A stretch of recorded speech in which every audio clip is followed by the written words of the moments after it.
त्रिवर्ग सप्तमी की महिमा। ब्रह्मा जी बोले, विष्णु, जिन जिन कामनाओं को लेकर अथवा निष्काम होकर भगवान सूर्य नारायण के उपवास व्रतों को करके व्यक्ति मनोवांछित फल प्राप्त करता है, अब आप उन उपवास व्रतों के विषय में सुने। जो व्यक्ति फाल्गुन मास की शुक्ला सप्तमी तिथि को भक्तिपूर्वक बार बार हेली नामक सूर्य भगवान का जप एवं पूजन करता है, वह सूर्य लोक को प्राप्त करता है। देव पूजन में पवित्र होकर 108 बार जप करना चाहिए। स्नान करते हुए, प्रस्थान काल में, उठते बैठते अर्थात सभी समय भगवान सूर्य के नामोच्चारण करना चाहिए। उपवास करने वाले व्यक्ति को पाखंडी, पतित और अन्यायी लोगों से बातचीत नहीं करनी चाहिए। श्रद्धापूर्वक सूर्य देव के प्रति मन एकाग्र करके उनकी पूजा करते हुए इस श्लोक का पाठ करना चाहिए।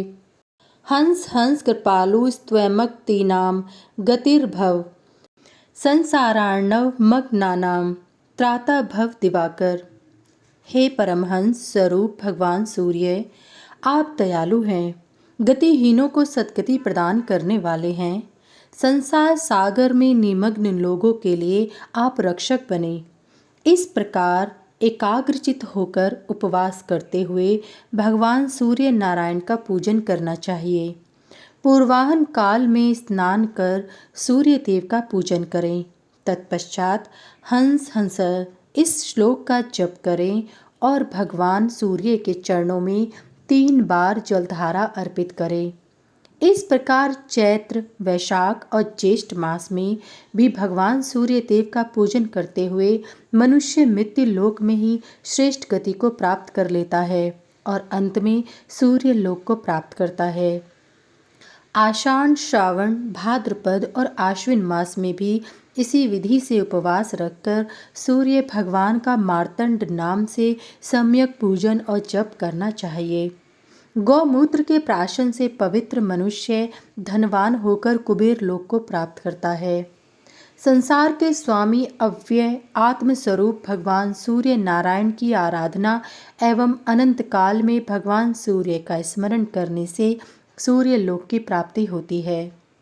कार्तिक आदि 4 महीनों में दूध का प्राशन करना चाहिए। इन महीनों में भास्कर नाम से भगवान सूर्य का पूजन तथा जप करना चाहिए। ऐसा करने पर व्यक्ति भगवान सूर्य के लोक को प्राप्त होता है। प्रत्येक मास में ब्राह्मणों को यथाभिलषित दान देना चाहिए।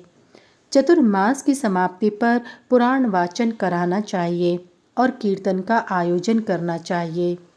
विद्वानों को चाहिए कि कथावाचक की पूजा करके श्राद्ध कर्म करें, क्योंकि सिद्ध मालपुआ आदि पकवानों द्वारा कथावाचक या ब्राह्मण के सहयोग से किया गया यथोचित श्राद्ध भगवान सूर्य नारायण को अभीष्ट है। यह तिथि अभीष्ट धर्म, अर्थ तथा काम इस त्रिवर्ग को सदैव देने वाली है।